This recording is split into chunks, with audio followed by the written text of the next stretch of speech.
Just started my first full-time job after graduation, approximately 3 months, and I'm already feeling extremely terrible. I know I sound super entitled, but I really can't see myself doing this until I'm 65. How do you guys cope with this? Retire. After 2 weeks of work. Yes.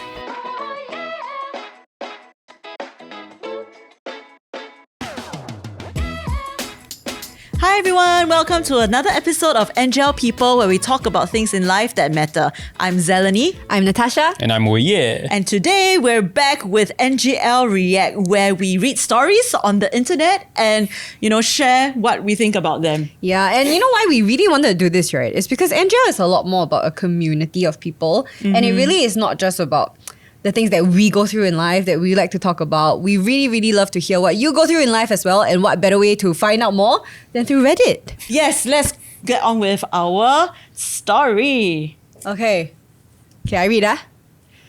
This is a story from Youngie with many E's. Okay. Youngie says, just started my first full-time job after graduation, approximately 3 months, and I'm already feeling extremely terrible. Although my work timing is 8 to 6, it feels more like a 7 to 8, including all the travel and wash-up time. There's barely enough self-time before I have to sleep so that I don't feel and look like a zombie the next day. I know I sound super entitled, but I really can't see myself doing this until I'm 65. How do you guys cope with this? Retire. After 2 weeks of work. Yes. Sounds like a young pang. 8 to 6 p.m. Like to be so calculative from 8 to 6, but actually it feels like 7 to 7. No, but it's true. Your work start at like 9 o'clock, but in actual fact, your day starts at 7. I feel that this is a post-COVID kind of comment, Because last time, pre-COVID, who cares about the travelling time? You just used to it. But now, like people, after COVID, they start work, right? Then they feel that, I want to work from home. They tasted what work from home tastes like, right? Then after that, now go to office. Then they start calculating travelling time to be their work time. Average time to travel anywhere, right, from your home to office is around there, 45 minutes. It's but normal, this part of the right? transition, the person's day is suddenly very long, It's not just that I'm working. Or maybe this person stayed in hall last time in uni, they just roll up to class in their pajamas 5 minutes before the class starts. I have to say that it's really quite shag if you transit from a student life into a working adult life, where, especially if you compare it to, let's say, uni, right? Where technically most of us, even if we have a long day, there's still some breaks in between where you can switch off your brain. You can do your 2-hour nap. Yeah, but the thing about work life is that it's not really like that.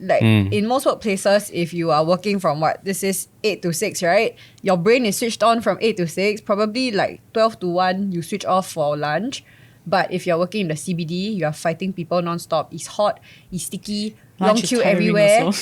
And then you go from corporate jungle into the real jungle, back into the corporate jungle, So it's quite a big transition, Granted. There's this person that gave some advice, right? The person said, it's important to find things to look forward to. It also helps if some of those things are linked to your job. Try to exercise, eat well, and sleep sufficiently. This gives you energy to do things you enjoy out of work. Otherwise, you spend weekends catching up on sleep and bed rotting time, which will perpetuate the cycle of dread. Wow, this sounds like a millennial. Quite a bit. Actually, yeah. The old people telling the young people how to live their life. Yeah. Wow, started. How was the transition into work life for you guys though? From school to work? When you became a working adult, was it something that you felt you were prepared for? I was okay with the travel time and the amount of hours and all, but I think the one thing that I couldn't get used to was that my time is no longer in my hands. I think that was the main thing. Yeah, because the nature of my job back then was it was client servicing, so a lot of the timelines and deadlines, right, were all from the client, and all we had to do was really to scramble and then to manage with very little control, I would say. So yeah, a lot of I guess energy and the mental capacity was not what I was ready for, because I mean in school, right, you just set your own deadline for assignment, then you can decide how much effort you want to put in, in different things. You have a lot more control over your schedule. Yeah, but workplace, no lah, every day is you're chasing, deadlines are chasing you actually. You're not chasing deadlines. Yeah, so I find that to be quite the mental load, draining. Personally, I'm a morning person, so actually okay for me. Oh my gosh, No wonder he you starts don't his day at struggle 5:30. Now I start at 5:30. As a student, sometimes I end my day at 5 a.m. I don't know how yours is. Really cannot lah. But even in school, I was already waking up earlier to go to school earlier to do my own stuff. Class, or? I have morning class because I come from a science stream, right? So all my classes are very early one, and it's a 5-day school week one. Chemistry is 5-day school week, and then Monday it's got 8 hours lab. So I'm very used to the rigor of like having to be awake for a few hours. So it's really like working life, like it's really like 8 to 6 every day. Yes, but I feel that actually it's a break for me to start work. Because school, I feel that it's much more stressful. Then you need to study. Then you're perpetually trying to do well. But at work, it's not that pressurizing. Really? I would think. Okay, do you feel it's because you enjoy your work more than you enjoy what you study? I think so. I started out with a bit of a teaching internship. Then I'm looking forward to be a teacher. So I teach for a few months as an intern. And it was quite fun. Looking forward to it. Looking at all the 小弟弟小妹妹. Then it was quite fulfilling. I like it. Then after that, finish the internship already. Then I start my work. Then I think my job also relatively quite flexible. But I really appreciate the hours where I get to travel and then switch off, scroll social media, then go to work, then actually meet my colleagues. Maybe I think the work culture helps lah. That That's very fun. Yeah. So I think that it was quite a good transition. You have for me. things to look forward to at work, and you see commute time as just like personal time for yourself, right? But I feel like I might be an outlier lah. I'm not sure. Yeah. How about you, That is Nata? totally not my experience. I mean, I came from the art stream. So we're from the same school, right? If you're familiar with NUS, there's this beautiful place called U-Town. I spend my day sitting outside Starbucks, drinking coffee, staring at the grass Pondering while about he's studying. life. So that's the difference. I mean, So I like also the study. whole arts cohort is sleeping at like 8 a.m. still lah. Like your brain start working only in the afternoon. I mean, for one, I would never bid for a class earlier than 10 a.m. I just I don't have a refuse. choice. My core modules all Yeah, start it's at 8. true. It's true. So I get to Ai. plan my timetable. So to be fair, right, I have never or like rarely had a 5-day work week.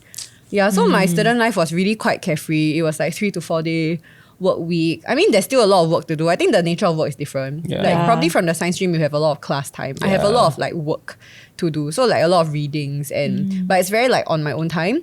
But because of that, then every moment in between lessons, I can't really clock off guilt-free. You know, like every time I clock off to like do whatever I want to do, right?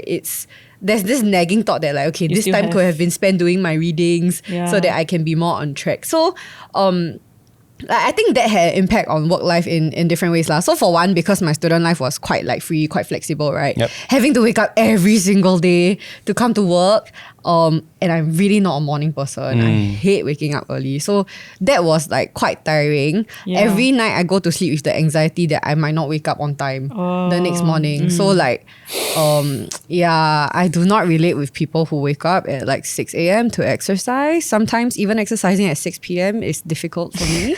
But you can exercise at 5 a.m. It's like 6 a.m. cannot, 5 a.m. can. No, but yeah, I'm really super not a morning person. So like that whole transition into the rhythm of work life was quite like physically exhausting. But the thing I appreciated about work life, right, is that at least in my line of work, when I clocked off, I could really switch off my brain. Yep. Versus as a student, that's like, I should be studying, right? But now it's like, okay lah, if it's not work hours, technically it's really my time. And I can decide how I want to spend it lor, with friends, Yeah. refreshing myself, whatever it is. So I feel it's pros and cons. Yep. And how much you enjoy it probably depends also on how much your mind is fixated on what you're losing out on. Because Yeah, I have that's friends, fair. right, who Yeah. really struggle with the transition into work life because they feel like they lose their freedom, Yep. cannot anyhow go holiday because you only have like 14 days of leave. And so I have friends who like upon entering the workforce, right, they really, really felt like their best days were behind them, you know. Like my best life and like my most like Sometimes it's the free, mundaneness of glorious things life. also. You know, you're Yep. just every Yeah. day doing the same thing. Yeah, but I personally feel like if you can look at what this like adulting working life offers you, there's also quite a lot to celebrate lah. So Yeah. for example, at some point, ideally you would experience some form of financial freedom, having disposable income to True. do things that refresh you, being able to control like how you want to spend your after work hours in a way that refreshes you. Yep. Things like that. And ideally, if you're able to find a line of work that you resonate with, either because of the impact you're making or you feel like you are very well remunerated for your job. I feel Yep. these are all different forms of satisfaction that you begin to experience as a working adult. Lor. That's quite different from when you were a student. Lah. Okay, Yeah. so what can Yoongi, is it? Youngie. What can Youngie do such that he can last all the way to 65 years old? Okay, what are some tips we can share from honestly, our personal I think life? this day and age, right, I feel that if you feel that your this daytime job is not gonna work for you, right? There are so many options today. It's true Like you want to do like side hustle, or you want to like do other things like come up with some ideas, business ideas, sell things. I realize that now youngsters are quite well resourced and know like quite street smart to be able to think of like extra income and passive income and everything. But if let's say you're not very savvy into this kind of thing, I feel that personally, my own personal experience is that if you have something that you can look forward to in the day, I think it will help you pass through the day better. Like for example, you have a sport or a hobby that you like to do, you just plan it with your friends that after work we are going to go out play. I think now the in thing is pickleball, right? Or you want to go play pickleball with your friends. Then you plan it in such a way that you have something to look forward to. Yeah. Or like you have a short getaway in the weekend, you can look forward to it. So don't live your life and your days like just thinking about I have to go to work, then I have to go to work, then it's the same cycle. But just throw in something exciting along the week to look forward to. That's I think nice. that helps. Yeah. If you can put it in the middle of it and not just weekend. Yes. Yeah, That'll somehow. be perfect. Maybe it will be difficult starting it, but yeah, if you have friends that you can like chill each other out. Yeah. It could work. I have two thoughts. One is that you're 3 months in so you are really a baby, Hello. It's like actually 3 months is really not enough to properly transit into a whole new chapter of your life where there's a whole new rhythm and schedule. So give yourself time, give yourself some grace. It's okay that at 3 months you're still struggling. I think most people take at least like about 6 months to properly transit into this whole rhythm of work life, right? So give yourself time. And I think if more time has been given and you still realize that you're quite miserable at your job, right? There could be some reasons to it. So for one, I think you have to decide for yourself how much personal meaning you derive from your job, because that's different for different people. For some people, they're okay to go to work to earn an income, and that's about it.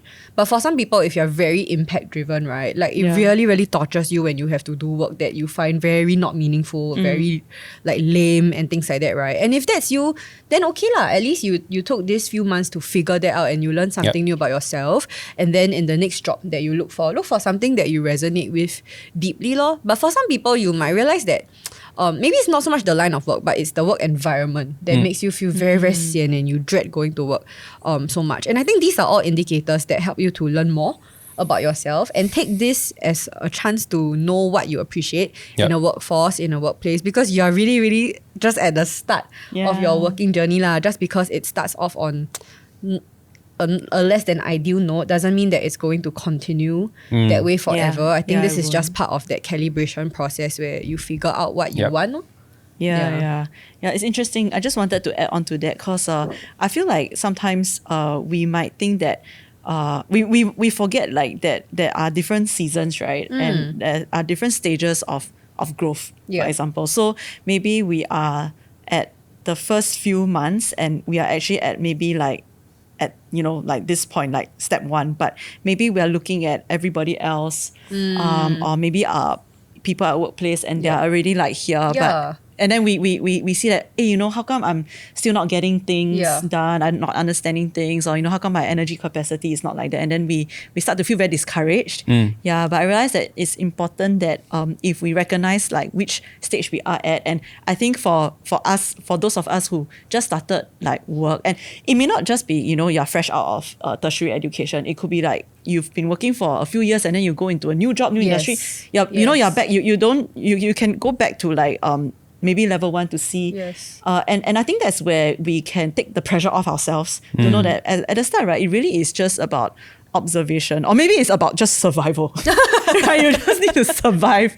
And when we reframe our mind to see that, then maybe it's you can kind of like understand why you are going through this and not feel bad about it, and then know that maybe in a few months' time or what, then learning to get used to it stage. And then after that it could be like, oh, okay, now after I work for a few years or what, a few months, then I see that, okay, maybe it's about reflecting on what are some things that I've learned, or some of my strengths, some of my weakness, what works well for me, what doesn't make sense, and all these things, like it takes time. It needs a runway of Yes, I agree very much. So recognize at which, I guess, season or stage we are at, and then we just live according to that, and just be okay with it until the next stage comes along.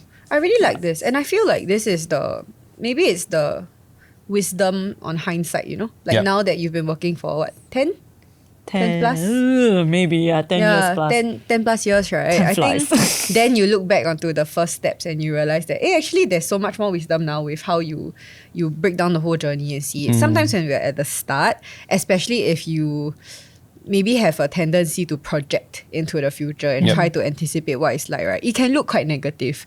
Yeah, but I guess if anything, maybe this is advice from people who have worked a bit longer, right? To not be too negative in your projection, because you really never truly know what is in the future. And a lot of it is also very dependent on how you walk the next few steps. So I think as long as you make a more intentional effort to process, to make sense of your experiences, and from there perhaps even consider things like seeing a career counselor if it's really not working out for you, right? I think these are all ways in which you can have agency over your journey, take ownership, right? And you're not just like a helpless victim to the circumstances of work life, but you can take some ownership in deciding how your journey goes, and from there hopefully find something that works out better for you lah. So I think no need to worry so much at the start. 3 months only lah. Still, you got 60 You'll more get years. there. From Hopefully 3 months you will get to become 3 years. retire at 45, not 65. Maybe. 20 more years of enjoyment. Hey, but remember CPF very important. If you're self-employed, put money into your CPF. You don't keep changing your job. If not, your resume very bad. So give it like maybe 1 year plus 2 years. But give it a shot also lah. Give it a chance, Like 3 months, then you think about 65, then a bit too short. Too jump the gun. No need lah. Just survive lah. Maybe now you're doing a lot of like leg work, a lot of saikang because you're new, right? But maybe 1 year in, you get to give other people, work to do. So I guess that's what he did. some of my interns are here. Ex-interns. Okay. Okay, thank you everybody for joining us for this episode. We hope you enjoyed it. If you like this episode, you can give us a like, you can subscribe to our channel, and you can share it to somebody who might like this as well. If you want to see more of our content, you can find our episodes on YouTube, Spotify, and Apple Podcasts. You can also find us on socials at TikTok and Instagram at ngl.people. And we also have a Telegram channel where we post updates about our new episodes as well as our upcoming events. So with that, we'll see you in the next episode. Bye! Bye.